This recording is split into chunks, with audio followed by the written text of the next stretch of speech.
না, আশা করছি ভালো হবেন, কারণ উনি মডার্ন এরায় ক্রিকেট খেলেছিলেন, টি-20 ফরম্যাট এবং আরও বিভিন্ন ফরম্যাটে অস্ট্রেলিয়ার মতো বড় দলে খেলেছেন। ওর সাথে আমি টিমমেটও ছিলাম একবার 2013-তে, এবং মানে আমার সাথে বেশ ভালো সম্পর্ক। আর আমার বিশ্বাসও আমাদেরকে ভালো কোচিং করাবেন, যদিও ওর আন্ডারে কোচিংয়ে কখনো কাজ করা হয়নি, কিন্তু আমি এক্সাইটেড যে ভালো কিছু।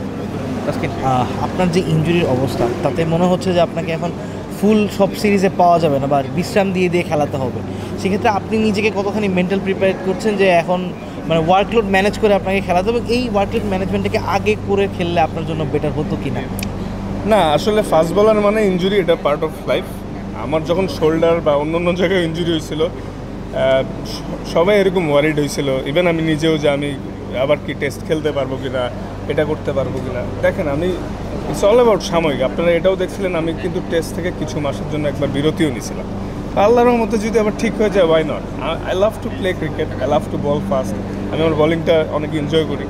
সেই ফর্মেটই হোক, আমি ক্রিকেট খেলতে চাই। Thank you very much. Improve হচ্ছে, আশা করতেছি নেক্সট সিরিজ থেকে আশা আছে, ওই অনুযায়ী কাজ করছি।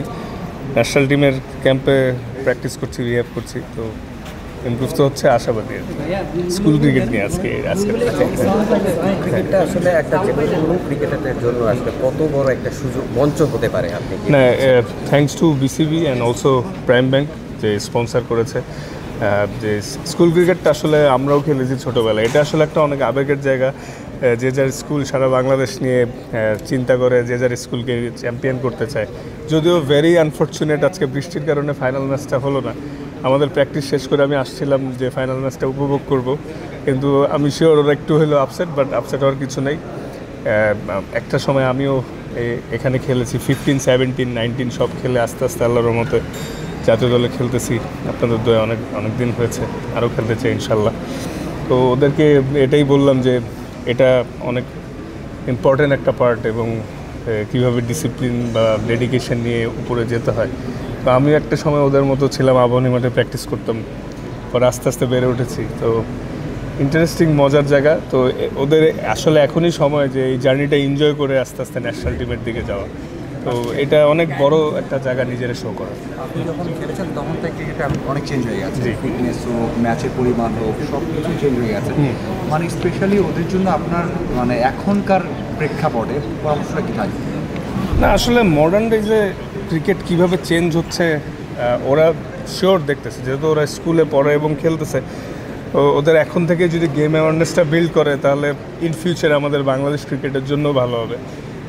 মানে যেভাবে করে কী ধরনের পিচ হচ্ছে, খেলা কী ধরনের হচ্ছে, বলারদের কী টাইপস অফ ভ্যারিয়েশন প্রয়োজন, ফাস্ট বলারদের কী ইম্পর্টেন্ট, এই জিনিসগুলো যদি ওরা এখন থেকে চিন্তা করে, আমার মতে ভালো হবে। এবং আমি শিওর ওরা করতেছে, যেহেতু এই দুইটা ফাইনালিস্ট টিম এতগুলো ম্যাচ পাড়ি দিয়ে আসছে, ওরা অনেক স্কিলফুল প্লেয়ার, তো ওরা ভালো করবে।